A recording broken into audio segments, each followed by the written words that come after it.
Hey guys, I'm at the Zachary Taylor National Cemetery in Louisville, Kentucky, and I'm here at the grave of President Zachary Taylor.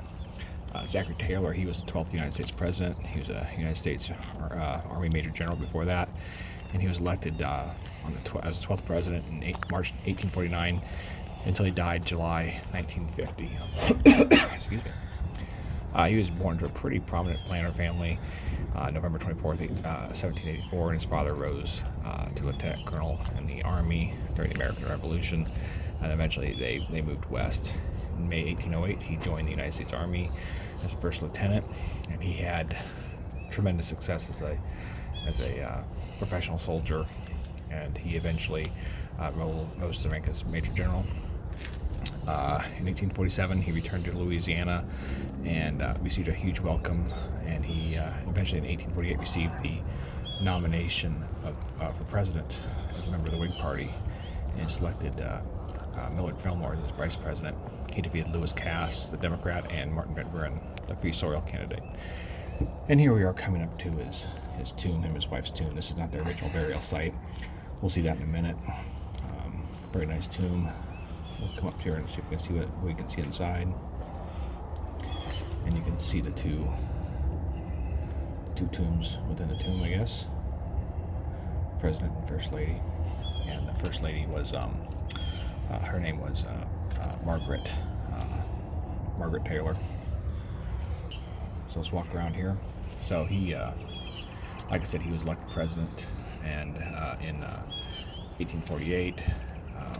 And then he, after attending the 1850 July 4th celebration and fundraising event in Washington, D.C., he reportedly consumed some raw fruit and iced milk and over the next couple of days he became really ill.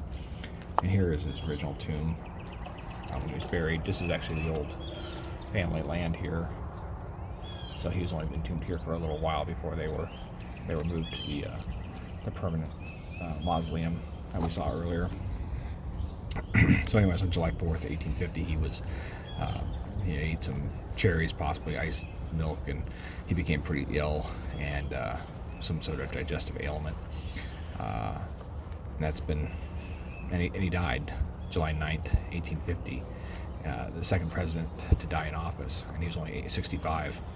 Pretty crazy as a soldier. He served a lot of tough locations, and he died of some sort of digestive ailment.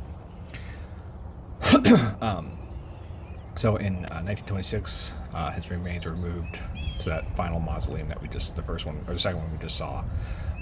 So he had been in that older mausoleum for quite a while. In the 1980s, a professor convinced a relative to allow him to test the body for poisoning. They thought there might have been some sewer or some type of sabotage or some sort of poisoning. That was not the fact, though. It looked like he just died of cholera or some sort of acute just digestive disease. Washington, D.C. had a lot of open sewers, and his food and drink may have been contaminated with fecal matter. He was the last president to own slaves while in office.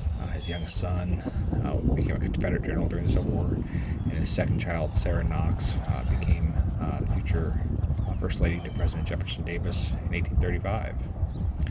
So, this guy was a soldier, and very successful soldier, leader, and of course ultimately President of the United States. And like I said, he's buried here in this really nice cemetery, the Zachary Taylor National Cemetery, with a lot of other soldiers here buried in this cemetery.